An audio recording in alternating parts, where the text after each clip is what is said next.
We can only assume the filmmakers and studios had the best intentions, but the results did not meet expectations at all. Welcome to Watch Mojo, and today we're counting down our picks for the top 10 movie decisions that backfired.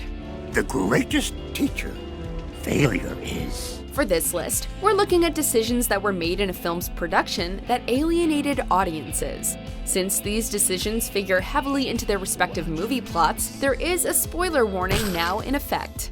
Forgive the state of things, we had very little time to prepare for our guest. If you like what you're hearing, be sure to check out the full song at the link below.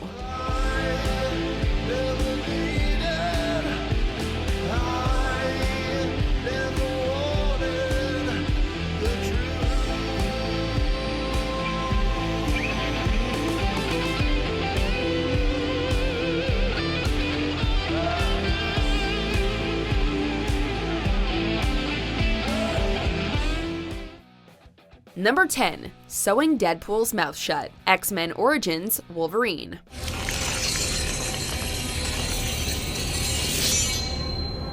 Okay.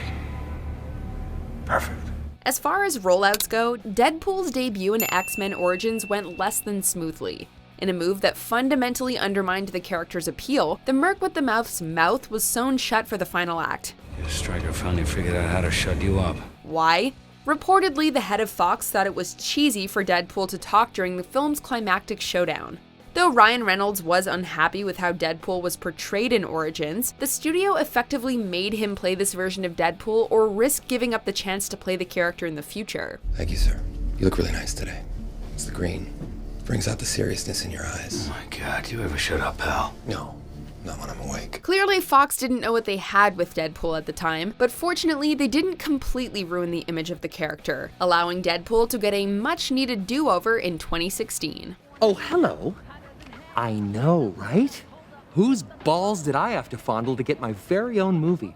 I can't tell you, but it does rhyme with Wolverine. Number 9. Making a live-action adaptation, The Lion King. Life's not fair. Is it, my little friend? With Jon Favreau directing and James Earl Jones returning, Disney pulled out all the stops for this photorealistic computer-animated movie. Unfortunately, the estimated $250 to $260 million budget and the vocal talents of a multitude of high-profile actors did not please many. Yes, The Lion King was one of 2019's highest-grossing movies, and it made more than $1.6 billion globally, but it basically rehashed the plot of the original and brought barely anything new to the table. While others search for what they can take, a true king searches for what he can give. Meanwhile, the special effects could only do so much when it came to making animal emotions believable. They made everything look more weird than anything else. Really? Oh, yes. Some critics and moviegoers would even go so far to say it insults the legacy of the 1994 flick. What have you done? Number 8. Replacing Bryan Singer with Brett Ratner. X-Men: The Last Stand. You know this plastic prison of theirs won't hold me forever.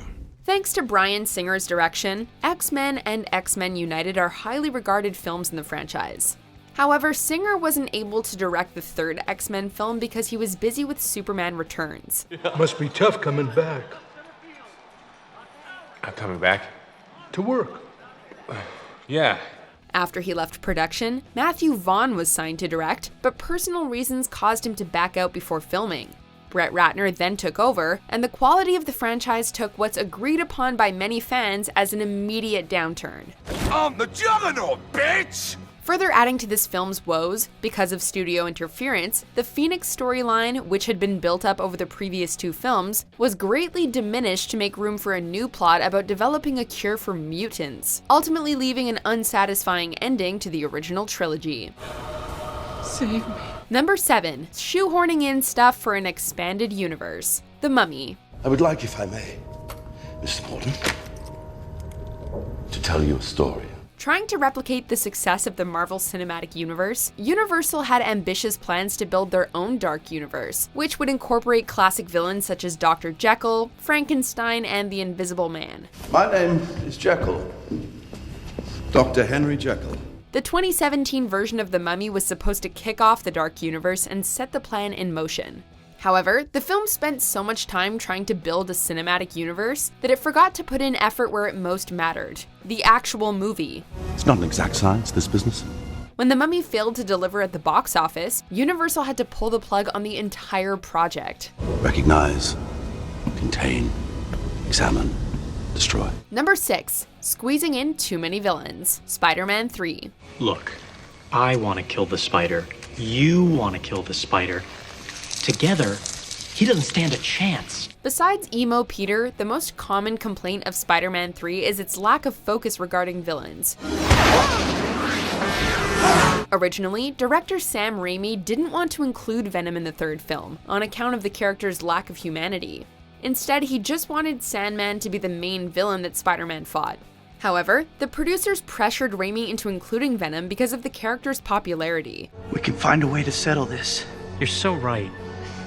I'm thinking humiliation. The end result was a juggling act between Venom, Harry Osborn as the new Goblin, and the Sandman that came off as painfully uneven. As this film and other superhero movies have learned the hard way, when it comes to villains, less is often more. Hey, Parker. My God, Eddie. Ooh, my spider sense is tingling. If you know what I'm talking about.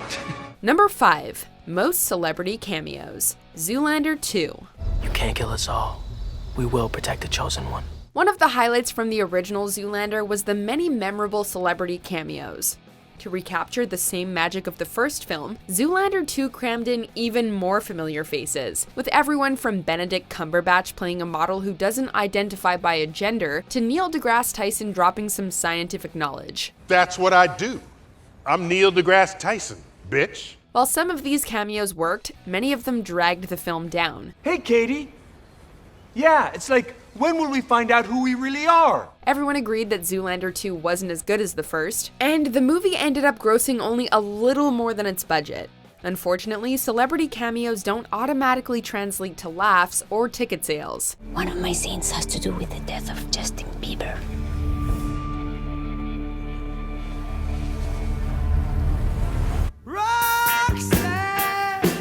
Number 4. Switching from Tim Burton to Joel Schumacher. Batman Forever. So, what you're saying is, this guy's a total wacko. Unhappy with Batman Returns underperforming at the box office, studio executives at Warner Brothers decided to replace Tim Burton. This was seen as a move to tone down on the violence that was found in Burton's Batman films, and make something that wasn't as dark. I'd like to fill her void. Joel Schumacher was brought in to direct Batman Forever. The end result was certainly lighter, but it tipped the scales to the point of being full-blown camp. Batman, you say? Coming for you! Everything from the sets to the acting was outlandish, and these issues only got worse with the next film in the series, Batman and Robin. I am your new cellmate. And I've come to make your life a living hell. The franchise essentially collapsed under the weight of its own silliness. You get the ice, I'll get the ice man. Number 3. CGI suit. Green Lantern.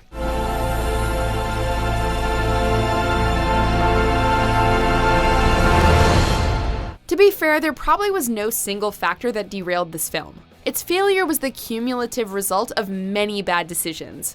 But without a doubt, one of the biggest criticisms was making the suit CGI rather than spandex or leather. Ah, green! Wow. I know, right? The CGI effects were overused and unconvincing. In interviews, Green Lantern star Ryan Reynolds said he hated the CGI suit, in part because he reportedly didn't even know what he would look like as the Green Lantern until the movie's premiere. Not bad, huh? The infamous suit would later become a punchline in Reynolds' next major superhero outing, 2016's Deadpool. And please don't make the super suit green. Or animated. Number 2. Subverting All Expectations. Star Wars Episode 8, The Last Jedi. And now, foolish child, he ignites it and kills his true enemy. Sure, Star Wars has made mistakes in the past, such as George Lucas's decision to introduce Anakin Skywalker as a little boy in Phantom Menace, or create a character as insufferable as Jar Jar Binks. The queens are being grossly nice, Mr. Tinks. Pity hot. But with director Rian Johnson's radical approach, The Last Jedi may have crossed an even bigger line. Fans waited 2 years after The Force Awakens to see how the storylines J.J. Abrams set up would be resolved. However, The Last Jedi director Rian Johnson essentially tore down or dismissed much of what J.J. Abrams established.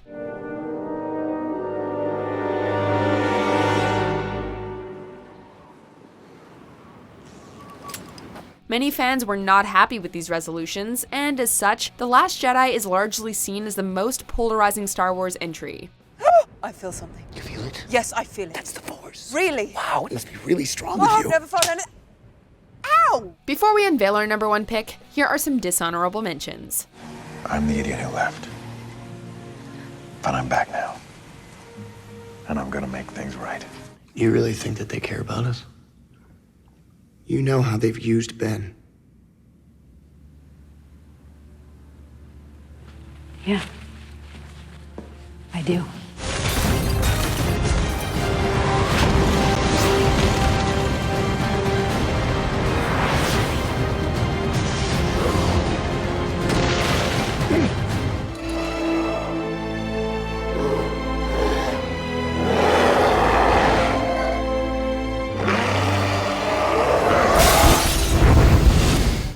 You and I have got a release date, and we've got to make it, okay? So I don't care how you do it. I'm asking you, come on, can you help me? Just get him to do that. Him to do that. He's a machine. I know, but it's a man inside a machine. No, that's a man inside a machine. Before we continue, be sure to subscribe to our channel and ring the bell to get notified about our latest videos. You have the option to be notified for occasional videos or all of them. If you're on your phone, make sure you go into your settings and switch on notifications.